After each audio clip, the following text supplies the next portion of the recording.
าดน้ำฝนหล่นจากสายคาเหมือนหยดน้ำตายามฟ้าสะอื้นฟ้าคงเจ็บปวดดวงใจสุดฝืนฟ้าคงสะอื้นมองมนจนซ้ำสวงในฟ้าโกรธเครื่องไทยจึงแอบละทม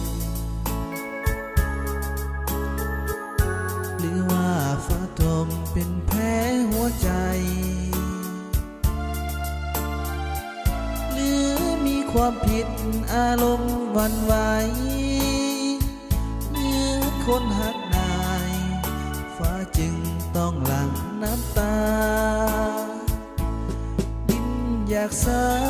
บอยากเสดน้ำตาฟ้าหลังแต่เก่งฟ้าสั่งว่าดินต่ำกว่าฟ้า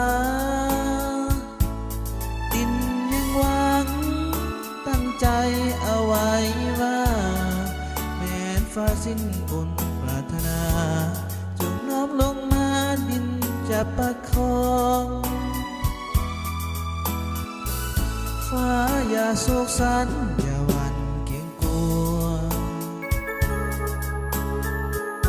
ดินจะสร้างตัวเป็นภูเขาทองฟ้าคงจะสุขยามเฮาเคียงสองฟ้าคงใสสองสิ้นความมองมนหรือใคร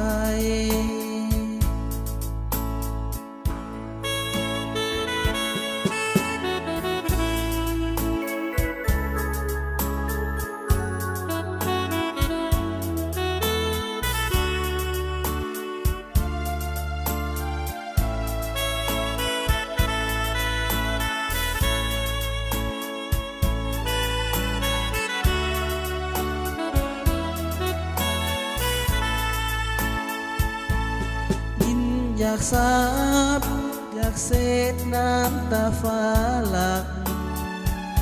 แต่เก่งฟ้าสั่งว่าดินต่ำกว่าฟ้า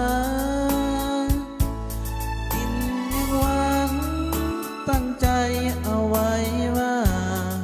แม้นฟ้าสิ้นคนปรารถนาจงน้อมลงมาดินจะประคอง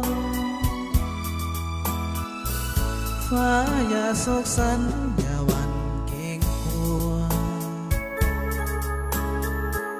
ดินจะสร้างตัวเป็นภูเขาทองฟ้าคงจะสุขยามเฮาเคียงสองฟ้าคงใสสอง